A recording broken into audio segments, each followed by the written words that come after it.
ஆனந்தை கூப்பிட்டு பர்மிஷன் கேட்கன்னு சொல்கிறது, ஆதவை கூப்பிட்டு அதுக்கு உண்டான வேலையை செய்யுன்னு சொல்ல வருது, அப்புறம் அந்த நம்ம இன்னொருத்தரை கூப்பிட்டு அதை ரத்து செய்யுன்னு சொல்கிறது.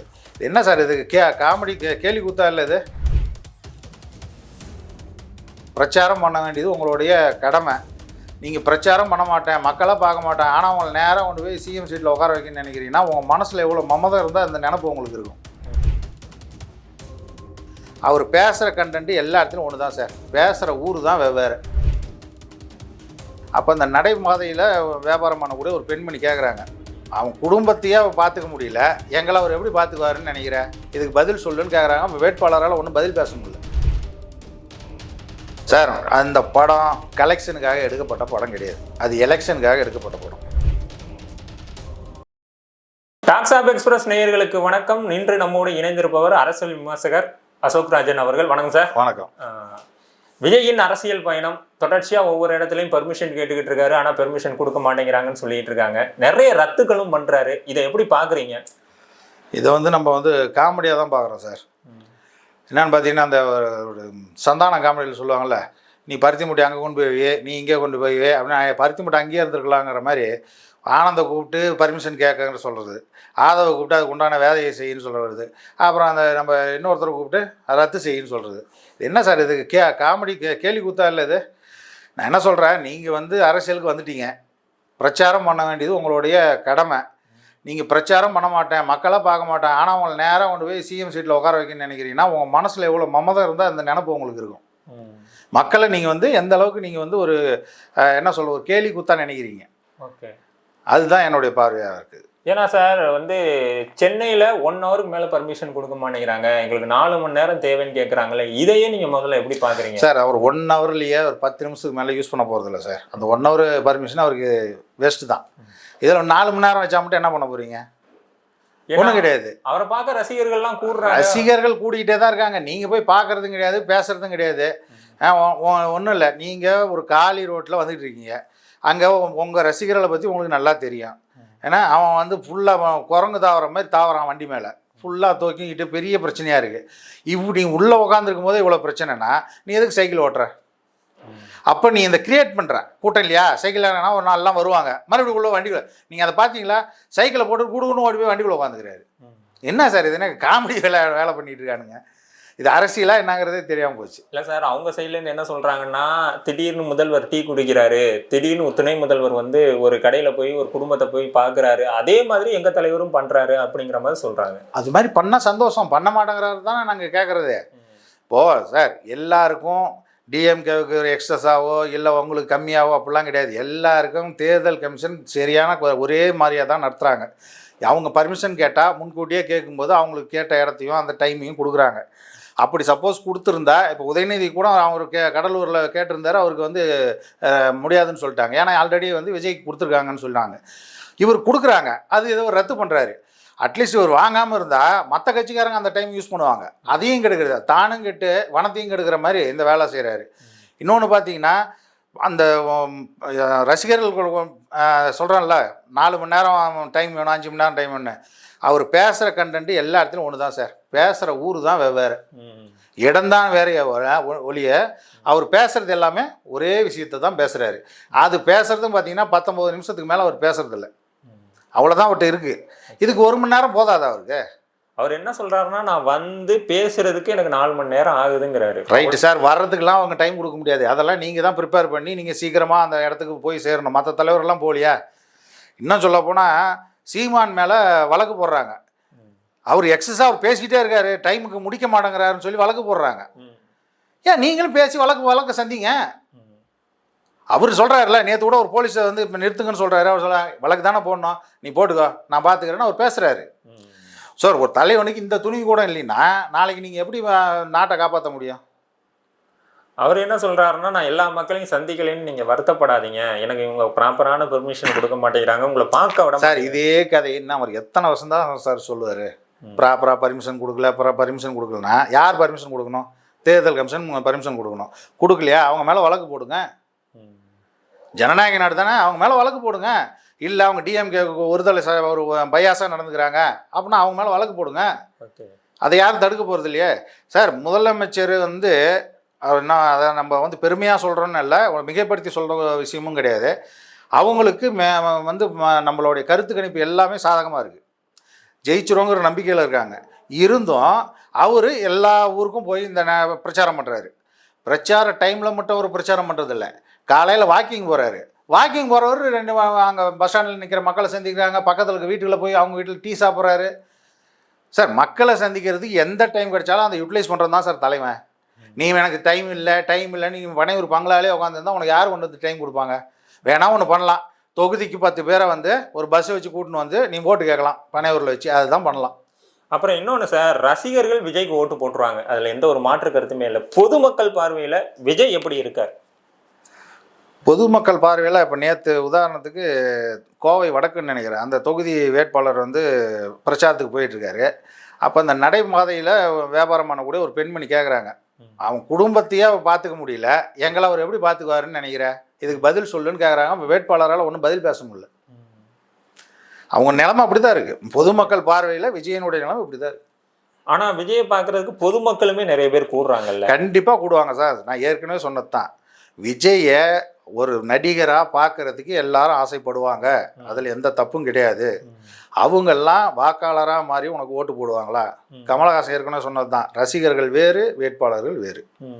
வேட்பாளர்கள் எந்த சூழ்நிலையும் ரசிகர்களாக இருக்கலாம், ஆனால் வந்து வேட்பாளர்கள் தனித்தன்மை வாய்ந்தவர்களாக தான் இருப்பாங்க. அவங்களுக்கு தெரியும், அவங்க கூடயே இருப்பாங்க, அவங்கள ரசிப்பாங்க, எல்லாம் பண்ணுவாங்க. ஆனால் ஓட்டு போகிற நேரத்தில் அவங்க யாருங்கிறத காட்டிடுவாங்க. Okay okay. இது அது மாதிரி தான் கமலஹாசனுக்கு நடந்திருக்கு. ஏன்னா கமலஹாசன் இதே அளவுக்கு கூட்டம் கூடுனுச்சு. இன்னொன்று, விஜய் வந்து விஜயகாந்த் கூட தன்னை கம்பேர் பண்ணிக்கிறாரு. அவர் யார் கூட தெரியுமா சார்? என்ன கம்பேர் பண்ணல, இன்னும் கம்பேர் பண்ணிட்டா அசிங்கமாக போயிடுவாங்கிறதுனால ஸ்டாலினையும் உதயநிதியும் கம்பேர் பண்ணிக்கல, மற்றபடி எல்லாரையும் கம்பேர் பண்ணுறாரு அவர். சார், ஜெயலலிதா அவர்களையும் நம்ம எம்ஜிஆர் அவர்களையும் முன்னிறுத்துறாரு, இவங்கள மாதிரியான ஒரு லீடராக நான் மாறுவேன்னு. அதை எப்படி பார்க்குறீங்க? அவங்க ஒர்க் பண்ணதில் ஒரு 5% இவர் ஒர்க் பண்ணியிருந்தாருன்னா இவர் சொல்கிறத நம்ம காது கொடுத்து கேட்கலாம் சார். அவங்க வேற, இவங்க வேற. இவரை யார் கூட ஒப்பிட முடியாது சார். இவர் ஒரு தனிப்பிறவி, புரியுங்களா? கட்சி ஆரம்பிப்பார், அந்த கட்சியில் இருக்க தொண்டர்களுக்கு எதுவும் செய்ய மாட்டார், மக்களுக்கு செய்கிறேன்னுவார், மக்களை போய் சந்திக்க மாட்டார். நீங்கள் நல்லா பாருங்களேன், நீ என்ன தங்கத்தில் செஞ்ச உடம்பா உனக்கு எல்லாம் வந்து பிச்சுட்டு போகிறதுக்கு? புதுசாக பார்க்கும்போது அந்த ஈகர் இருக்க தான் செய்யும், அவங்க வரதான் செய்வாங்க. நீ வந்து ஒரு 4 தடவை போய் அவங்கள சந்திக்க அவங்களும் ஓகே நின்று பேச ஆரம்பிப்பாங்க. என் முதலமைச்சர் எல்லாரும் போய் கட்டி பிடிச்சி இழுக்கிறாங்களா? அவங்க தள்ளி நிற்கிறாங்க, இவராக பக்கத்தில் போய் கை பிடிச்சி பேசுகிறாரு. அந்த பண்பு வேணும்ல. நீங்கள் வந்து நான் என்னை பார்த்தா அப்படி பண்ணிவிடுவாங்க இப்படி பண்ணுவாங்க, நீங்களே ஒரு கிரியேட் பண்ணி நீங்களே பண்ணுறது தான் இது அத்தனை விஷயமா தவிர ரசிகர்கள் மேலே ஒரு குறையும் கிடையாது. இன்னொன்று, கன்னியாகுமரியில் நடந்த அந்த பொதுக்கூட்டத்தை பற்றி என்ன நினைக்கிறீங்க? கூட்டம்லாம் எப்படி இருந்தது? அங்கே நீங்களே பார்த்துருப்பீங்க கூட்டம் எந்த அளவுக்கு கம்மியாக இருந்ததுன்னு. போக போக இன்னும் கூட்டம் இருக்காது சார். இப்பயே பார்த்தீங்கன்னா நிறைய வேட்பாளர்கள் தாவேக போகிறப்ப பார்த்தீங்கன்னா 4 பேர் 5 பேருக்கு மேலே அங்கே ஆளுங்க இல்லை. அது மாதிரி ரொம்ப மோசமான நிலைமையில் தான் அவங்க, அதாவது வர வர கழுதை தெரிஞ்சு கட்டரும்பான கதையாக தான் அவங்க கதை இருக்குது. அது இன்னும் எலெக்ஷனுக்குள்ளே அவங்க முழு கதையும் தெரிஞ்சிடும். ஓகே. மற்ற தொகுதிகளில் ஒவ்வொரு தொகுதிகளையும் வேட்பாளர்களோட செயல்பாடுகள்லாம் எப்படி இருக்குது? தாவேகாவோட வேட்பாளர்களோட செயல்பாடுகள்லாம் உதாரணத்துக்கு டி நகர் எடுத்துவாங்க. இங்கே வந்து தாவேகாவுடைய பொதுச் செயலாளர் நிற்கிறாரு. ஒரு கட்சியினுடைய பொதுச் செயலாளர் நிற்கக்கூடிய தொகுதி எப்படி இருக்கணும்? திருவிழா கோலம் போனவங்க இங்கே அவர் வராரா போகிறாரா, அவர் நிற்கிறாரா, எந்த ஒரு இதுவும் கிடையாது. அவர் பிரச்சாரம் வேணும் வருதா, எப்போ வருது, எங்கே அவர் மீட்டிங் போடுறாரு, ஒன்றும் கிடையாது. இன்னும் சொல்லப்போனால் அவர் தொகுதிக்குள்ளே வந்தாராங்கிறதே கேள்விக்குறியாக தான் இருக்குது. இன்னொன்று, ப்ரெஸ்ஸை சந்திக்க மாட்டேங்கிறாரு விஜய் அப்படிங்கிற ஒரு கேள்வியும் இருக்குல்ல, இதை எப்படி பார்க்குறீங்க சார்? அதுக்கு நீங்கள் ப்ரெஸ்ஸை பார்த்தா நீங்கள் திடீர்னு கேள்வி கேட்பீங்க. இப்போ நீங்கள் கேட்குறீங்க, நான் பேசுகிறோம், அந்த மாதிரி அவர் கேட்டால் அவருக்கு பதில் சொல்லணும்ல. அது ஸ்கிரிப்ட் யாராவது அதுக்குள்ளே எழுதி தர முடியாதுல்ல, அதனால் அவர் தவிர்க்கிறாரு. வேற என்ன கேட்டால் என்ன சொல்கிறாங்கன்னா, நீங்கள் போய் சிஎம்கிட்ட முதல்ல கேளுங்க, ஏன் அவர் ப்ரெஸ்ஸை சந்திக்க? சிஎம் சார், நான் என்ன சொல்லுவேன்னா, சிஎம் பாத்ரூமில் மட்டும்தான் செய்தியாளர் சந்திக்கல. நல்லா பார்த்தீங்கன்னா தெரியும். சாப்பிடும்போது, நிற்கும்போது, நடக்கும்போது, வெளியே வந்தால் ஒரு இடம் எங்கே போனாலும் போகிறப்பையும் இப்போ செய்தியாளர் சந்திக்கிறார், வரும்போது செய்தியாளர் சந்திக்கிறார். அதனால் அவரெல்லாம் இவர் கம்பேர் பண்ணவே கூடாது. அவர் வந்து நம்ம கலைஞர் மாதிரி, கலைஞர்லாம் என்ன பண்ணுவார்னா செய்தியாளரை பார்த்தா கூப்பிட்டு பேசுவார், வாங்க அப்படின்னு. இவரும் கிட்டத்தட்ட அந்த மாதிரி தான். எந்த ஒரு ப்ரெஸ்ஸையும் வந்து அவாய்ட் பண்ணுறதே கிடையாது. அவர் என்ன இன்னொன்று பாருங்கள் சார், சிஎம்மும் சரி உதயநிதி ஸ்டாலினும் சரி, இவர் வந்து மைக்கை பிடிச்சிட்டு கவான்னு கத்துறாப்புல. யார்? விஜய். இன்னொரு பக்கம் அந்த வளர்ந்தவன் ஆதவ அர்ஜுனா காலுன்னு கத்துறானுங்க. என்ன கத்துறானுங்க? சிஎம் சார், உதயநிதி அப்படின்னு ஆளு கத்துறானுங்க. உதயநிதியோ இல்லை சிஎம்மோ எங்கேயாவது பிரச்சாரத்தில் ஏதாவது ஒரு இடத்துல விஜயை பற்றி, ஆதவ பற்றியோ இல்லை அந்த கட்சியை பற்றியோ பேசுகிறாங்களா பார்த்தீங்களா? சார் அவங்க லெஃப்ட் ஹேண்டில் டீல் பண்ணுறான் சார். டிஎம்கேனா அதான் லெஃப்ட் ஹேண்டில் டீல் பண்ணுறாங்க. ஆனால் அவங்க சைட்லேருந்து என்ன சொல்கிறாங்கன்னா, அவங்களுக்கு பயம் இருக்குது, அதை காட்டிக்க மாட்டேங்கிறாங்கங்கிறாங்க. பயம் இருந்தால் அவர் வந்து ஒளிஞ்சு உக்காந்துருக்கணும். அவர் தமிழ்நாடு ஃபுல்லாக சுற்றுறாரு. ஒரு நாள் பிரச்சாரம் பண்ணால் 4 நாள் லீவு போட்டு போகிற ஆள் அவர் கிடையாது. அதை செய்கிறது விஜய் தான். விஜய்க்கு பயம் வந்துருச்சு. அதனால தான் தொடர்ச்சியாக வந்து பிரச்சாரம் பண்ணுறதுக்கு பயந்துக்கிட்டு வீட்டுக்குள்ளே அடங்கிடுறாரு. ஓகே. இல்லை சார், பிரச்சாரத்துக்கு பர்மிஷன் கொடுக்கலன்றீங்க, கொடுத்த பர்மிஷனை ஏன் கேன்சல் பண்ணுறீங்க? கரெக்ட். 14ஆம் தேதி ஒரு இடத்துக்கு கேட்டிருக்காரு, கொடுத்துட்டாங்க பர்மிஷனை, கேன்சல்ன்றாரு. இது வரைக்கும் 6 முறை கேன்சல் பண்ணியிருக்காரு அவங்க கொடுத்த பர்மிஷனை. ஓகே. இப்படியே தொடர்ந்து விஜய் செயல்பட்டுக்கிட்டு இருந்தா அரசியல்ல என்ன மாதிரியான ஒரு தாக்கத்தை அவர் ஏற்படுத்துவார்? அவர் எந்த தாக்கத்தையும் ஏற்படுத்த மாட்டார் சார். அரசியலில் விஜயின்னு ஒருத்தர் இருந்த தடம் தெரியாமல் போயிடும், அவ்வளோதான்.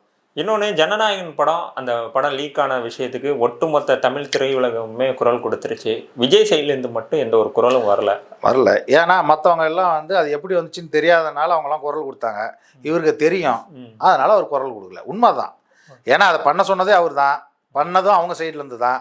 அதை எப்படி அவர் மறுத்து குரல் கொடுக்க முடியும்? அவர் என்ன சொல்கிறாருன்னா, சார் 500 கோடி ரூபா ப்ராஜெக்டை இப்படி வந்து ஒரு லெஃப்ட் ஹேண்டில் ஒரு சின்ன விஷயத்துக்காண்டி ட்ரை பண்ண மாட்டார் விஜய் அப்படிங்கிற ஒரு பார்வையும் பார்க்க. சார், அந்த படம் கலெக்ஷனுக்காக எடுக்கப்பட்ட படம் கிடையாது, அது எலெக்ஷனுக்காக எடுக்கப்பட்ட படம். அதான் உண்மை. எலெக்ஷனுக்காக எடுக்கப்பட்ட படத்தை அது வேணும், யாரும் இதெல்லாம் தடுக்கலை. இவங்களா வேணுன்னே அந்த தணிக்கை குழுக்கு போகிறத டைம் டிலே பண்ணுறாங்க. அவங்க மும்பைக்கு வரணும், இல்லை நீங்கள் இங்கே வாங்கங்கன்றது, இந்த மாதிரி வேணுன்னே டைம் டிலே பண்ணி அதுக்குள்ளேயே இவங்க ஒரு கேஸை போட்டு, சார் தணிக்கையில் ரிஜெக்ட் பண்ணுறாங்க, இல்லை இதெல்லாம் எடுன்னு சொல்கிறாங்கன்னா மறுபடியும் 2வது தடவை தணிக்கைக்கு அனுப்புறது தானே முறை. எதுக்கு இவங்க கோர்ட்டுக்கு போகிறாங்க? ஏன்னா இது படம் வெளியே வந்துடக்கூடாது. இப்போலாம் வெளியே வராமல் தடுக்கிறாங்க, மக்கள்கிட்ட அனுதாபத்தை எதிர்பார்க்குறாங்க, ரசிகர்கள்ட்ட ஒரு கொந்தளிப்பை ஏற்படுத்துகிறாங்க. இதை இப்படியே விட்டுட்டாலும் நமக்கு அது வேஸ்ட்டாக போயிடும். ஏன்னா எலெக்ஷனுக்காக எடுத்த படம் அது. அப்போ எலெக்ஷன் டைமில் லீக் ஆன மாதிரி காட்டிடலான்னு சொல்லி பண்ணுறாங்க. இது முழுக்க அவங்க சைட்லேருந்து பண்ணது தான். திருடனே எப்படி தப்பு ஒத்துக்குவான், அதனால் அவங்க வாய் திறக்கல. அப்புறம் என்னன்னா சார், நீங்கள் சொல்லும்போது தான் எனக்கு இந்த ஒரு கேள்வின்னு தோணுச்சு. உதயநிதியோ ஸ்டாலினோ விஜய் பற்றி பேசுறதில்ல, விஜய்ங்கிற நேம் யூஸ் பண்ணுறதில்ல. ஆனால் எதிர்கட்சி தலைவர் எடப்பாடி பழனிசாமி விஜய் பற்றி பேசுகிறாரு. இதை எப்படி பார்க்குறீங்க? அவருடைய தகராத்துக்கு தகுந்த மாதிரி தான் சார் அவர் பழகுவார். இப்போது ஸ்டாலின் என்ன நினைக்கிறான், என் எதிரிக்கு கூட ஒரு தகுதி வேணும்னு நினைக்கிறாரு. உதயநிதி என்ன நினைக்கிறாரு, அதே மாதிரி நினைக்கிறாரு. எடப்பாடிக்கு அவருக்கு அதான் தகுதி. அப்போ அவரோட தானே சேரும், இனத்தோடு தானே சேரும். அப்போ அவர் தான் வந்து எதிரியாக நினைக்கிறாரு. அதில் எங்களுக்கு ஒன்றும் ஆட்சேபம் இல்லை. இன்னொன்று, அதிமுக தொடர்ச்சியாக அவங்களும் பல்வேறு பிரச்சாரங்கள் பண்ணிக்கிட்டு இருக்காங்க. ஆனால் வெளியில் தெரிகிற நியூஸ் என்னன்னு பார்த்தீங்கன்னா, முன்னாள் அமைச்சர்களோட தொகுதிகள் மட்டும் கொஞ்சம் நல்லா கவர் பண்ணுறாங்க அப்படிங்கிற மாதிரி தெரியுது. மற்ற தொகுதிகள்லாம் எப்படி இருக்குது? ஏடிஎம்கே பொறுத்த வரைக்கும் சார், அவங்க வந்து சுயநலமாக தான் எல்லா அமைச்சர்களும் எல்லா வேட்பாளர்களும் அவங்கவுங்க வெற்றிக்காக தான் வேலை செய்கிறாங்க, அவளே கட்சி வெற்றிக்காக கிடையாது. எடப்பாடியும் அதை எதிர்பார்க்கல. ஏன்னா எடப்பாடியும் வந்து இதை வின் பண்ணணுங்கிறதெல்லாம் அவருக்கு ஆசை கிடையாது. எதிர்கட்சிங்கிற 2வது பொசிஷனை ஒரு விட்டுறக்கூடாது, அதில் அவர் ரொம்ப தீவிரமாக இருக்கார். அதனால தான் விஜய் கூட அதிகமாக பேசுகிறாரோ. ஆமாம், அவர் அங்கே வந்துடக்கூடாதுங்கிறதுக்காக அவங்களுக்குள்ள தான் போட்டி. இப்போ விஜய் சொல்கிற மாதிரி எனக்கும் உனக்கும் தான் டிஎம்கே, இன்னொன்று டிவிகேன்றதில்ல, அது மாதிரி ஒன்று எடப்பாடி, இன்னொன்று விஜய், இவங்க 2 பேருக்கு தான் போட்டி. ஓகே. அடுத்து நீங்கள் தொடர்ச்சியாக திமுகவுக்கு சப்போர்ட் பண்ணிடுறீங்க. உங்களை 200 ரூபா ஊப்பின்னு கமெண்ட் செக்ஷனில் கேட்குறாங்க. அது ஓகே, அது ஒரு சைடு இருக்கட்டும். திமுகவை நீங்கள் ஆதரிக்கிறதுக்கான காரணம் என்ன சார்? சார், திமுகவுக்கு நான் 200 ரூபா ஊப்பின்னு அவங்க சொன்னாங்கன்னா நான் சந்தோஷமாக ஏற்றுக்கிறேன் சார். நான் 200 ரூபா வாங்கலை, நான் ஆனால் ஊப்பிங்கிறத நான் ஒத்துக்கிறேன், அதில் ஒன்றும் மாற்றுக்கிறது கிடையாது சார். மனிதனா மனசுக்குள்ளே கை வச்சு சொல்லணும் சார். அவர் 400 சில்லற வாக்குறுதிகள் நிறைவேற்றிருக்காங்க. சொல்லாத எத்தனையோ திட்டங்களை வந்து செயல்படுத்தியிருக்காங்க. அதில் முக்கியமான திட்டம்னு பார்த்தீங்கன்னா இன்னுயிர் காப்போம் 48. அந்த திட்டத்தை வந்து நீங்கள் நானும் பாராட்டல, ஐநா சபை பாராட்டுது. மனிதாபனம் உள்ள ஒரு முதலமைச்சரால் தான் இந்த திட்டத்தை கொண்டு வர முடியும்னு சொல்லி பாராட்டுறாங்க. அதை மற்ற நாடுகளுக்கும் மற்ற இதுங்களுக்கும் விரிவாக்கம் பண்ணணும்னு சொல்லி அவங்க ஆசைப்படுறாங்க. அதில் என்ன பார்த்தீங்கன்னா, ஒரு ரோட்டில் யார் வேணாலும் ஆக்சிடென்ட் ஆகட்டும், அவன் நம்பூராக இருக்கட்டும், இல்லை பக்கத்து ஸ்டேட்டாக இருக்கட்டும், பக்கத்து நாடாக இருக்கட்டும், யார் ஒரு மனிதன் அடிபட்டானா அவனை இமீடியட்டாக ஒரு ஹாஸ்பிட்டலில் கொண்டு போய் சேர்க்கணும். முதல்ல வந்து யாராவது அது மாதிரி சேர்த்தாங்கன்னா அவனை கேஸு, அது எஃப்ஐஆர்னு அவங்க அலக்களிப்பாங்க. இப்போ அப்படி கிடையாது. அந்த சேர்த்தவருக்கு 5000 ரூபா ஊக்கத்தொகை தராங்க. அந்த சேர்த்துருக்காங்க பார்த்தீங்களா, அடிபட்டவர் பாதிக்கப்பட்டவருக்கு 48 மணி நேரம் ஆகக்கூடிய செலவை கவர்மெண்ட் ஏற்றுக்குது. இதை விட என்ன சார் திட்டம் வேணும்? இன்னொரு திட்டம் சொல்கிறோம் பாருங்கள். வெளிநாட்டில் நம்ம பசங்க போய் எம்பிபிஎஸ் படிக்கிறாங்க, வெளிநாட்டில் படிக்கிறாங்க. அவங்க ஏன் அங்கே போய் படிக்கிறாங்க? இங்கே நீட்டு, அது இல்லாமல் நீட்டை தாண்டி போகணுன்னா ஏகப்பட்ட டொனேஷனு அது இதுன்னு 1008 பிரச்சனை இருக்குது. இதெல்லாம் அவங்க இதை பண்ணுறதுக்காக, ஓவர்டேக் பண்ணுறதுக்காக தான் அவங்க வெளிநாட்டில் போய் எம்பிபிஎஸ் படிச்சுட்டு திரும்பி வரவங்க இங்கே வந்து என்ட்ரன்ஸ் டெஸ்ட் எழுதணுன்னா 6 லட்ச ரூபா கட்ட சொன்னாங்க பழைய ஏடிஎம்கே ஆட்சியில். இப்போ வந்து அதை டிஎம்கே வந்து 35,000 ரூபாய் குறைச்சிருக்காங்க. ஓகே, இது நல்ல விஷயம் இல்லையா? நல்ல விஷயம் தான். கர்ப்பப்பை புற்றுநோய்க்கு சார் உலகத்திலேயே எங்கேயுமே வந்து தடுப்பூசி ஃப்ரீயாக கொடுக்கல, தமிழ்நாட்டில் மட்டும்தான் அது தராங்க. இதை விட வேறு என்ன சார் வேணும் சார்? டிஎம்கேவை ஒரு நல்ல மனுஷன், ஒரு பரந்த நோக்கு, தொலைநோக்கு உள்ள ஒரு அரசியல் பண்பு, அரசியல் இது தெரிஞ்சவங்க, தெளிவு தெரிஞ்சவங்க டிஎம்கேவை ஆதரிக்காமல் இருக்க மாட்டாங்க சார்.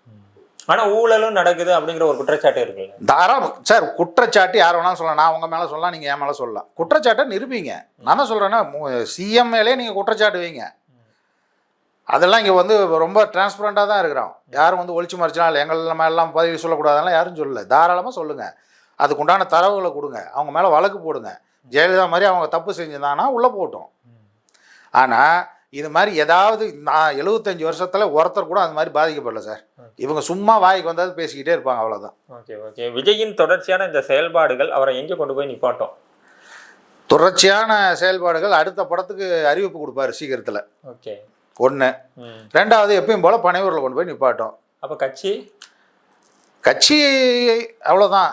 படத்துக்கு போனதுக்கப்புறம் மறுபடியும் கட்சி எப்போ வரும்னா அடுத்த 31 வரும். அப்போ 31 வரை இருப்பாப்லேன்னு நினைக்கிறீங்க நீங்கள்? அது வந்து டவுட்டு தான் சார். கட்சி இருக்காது, அவர் இருப்பார்.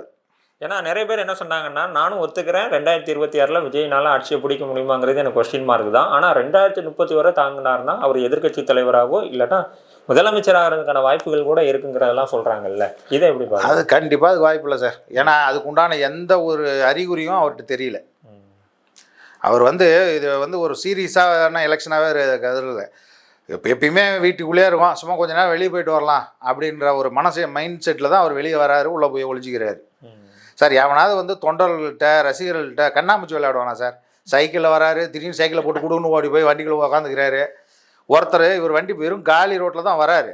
ஒருத்தன் ஒரு ரசிகராக தொண்டனும் ஒருத்தர் கேமரா எடுத்து அவ்வளோ அந்த வண்டிக்கு ஈக்குவலாக ஓடி வரான். என்ன ஓண்டா அவன் பண்ணுற போகிறான்? நிறுத்தி என்ன பண்ண அவன் கையை கொடுத்து பேசி அவனுக்கு ஒரு ஃபோட்டோ கொடுத்தீங்கன்னா அவன் எவ்வளோ அவன் மேலே இதாக இருக்கும். இப்போ அவன் போகிறான், நீ அவனை ஒரு நாய் மாதிரி துச்சமாக நினச்சிட்டு போகிற. நீ நாளைக்கு வந்து சிஎம் ஆன பிறகு மக்களுக்கு என்ன செய்ய போகிற? உன் தொண்டருக்கோ உன் குடும்பத்தை மக்கள் கேட்ட மாதிரி உன் குடும்பத்தை கவனிக்கிறது இல்லை, தொண்டர்களுக்கு அரவணைப்பு கிடையாது, ஆனால் மக்களுக்கு மட்டும் நல்லது செய்வேன். இதுக்கெல்லாம் கேட்குறதுக்கு நாங்கள் காதில் பூ வச்சுக்கின்னு இருக்கிறோமா? ஆனால் என்னன்னா சார், இப்போ நீங்கள் சொல்கிற மாதிரி அவர் அந்த இடத்துல நிப்பாட்டினார்னா ஒருத்தர் கொடுக்கணும்னா மொத்தமாக கூடி அங்கே யாருமே இல்லை சார். இருந்திருந்தால் நிப்பாட்டியிருப்பான். அவங்க டேட்டிக்ஸ் பற்றி தெரிஞ்சுக்குவாங்க. கூட்டம் இருக்கிற இடம், கூட்டம் கூடக்கூடிய இடம், இந்த மாதிரி இடத்துல வண்டியை நிறுத்தி ஐயோ எனக்கு இவ்வளோ பண்ணிட்டாங்க, எனக்கு அங்கே கவர்மெண்ட் வந்து பாதுகாப்பு கொடுக்கல, அதை கொடுக்கல, இதை கொடுக்கல, அங்கே ஒரு சீன் கிரியேட் பண்ணுறதுக்கு பண்ணுவாங்க. அங்கே யாருமே இல்லை, அதனால வண்டி நிறுத்தாமல் போகிறாங்க, அவ்வளோதான். ஓகே, நாளைக்கு வந்து மறுபடியும் பிரச்சாரத்தை ஆரம்பிக்க போகிறாரு. என்னென்ன பேசுவாருங்கிறத நம்ம நாளைக்கு பொறுத்திருந்து பார்ப்போம். அதுவும் கூட ஒரு விஷயம் இருக்குது சார். நாளைக்கு காலையில் தான் 11 மணிக்கோ 12 மணிக்கோ டைம் சொல்லியிருக்கான்னு நினைக்கிறேன். அதுக்குள்ளே கேன்சல் ஆகிறதுக்கு வாய்ப்பு இருக்குது. சப்போஸ் கேன்சல் ஆகலைன்னா கண்டிப்பாக நாளைக்கு அவர் பேசுறதை பற்றி நம்ம பேசுவோம். ஓகே சார், நிறைய தகவலை பயந்துக்கிட்டீங்க, ரொம்ப நன்றி.